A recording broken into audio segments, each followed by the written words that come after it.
Yaning onasi. Dada qo'limni yuvib keling. To'g'risi ham dadasi. Abdullajon qoladi, Oybek chiqadi.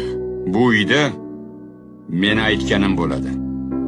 Abdullajon, tayyorgarligingni qil. Ko'chib chiqasan.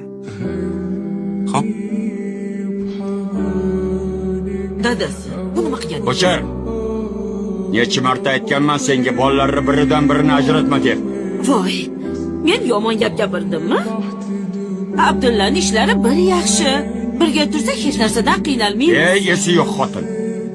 Hozir nima qilganingni bilasanmi? Bir o'g'lingni ko'kka ko'tarding, ikkinchisini yerga ko'mding.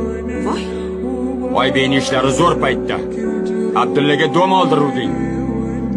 Endi Abdulla bilan yashamoqchimisan? Bir narsani yaxshilab eshitib qo'y. Erkak kishini omadi bilan hazillashma. Undan ko'ra ikkala o'g'lingni ham duo qil. Ikkalasini ham ishlari yurishib ketsin. men Och, yop og'zingni. Sen onasan. Shuni unutma.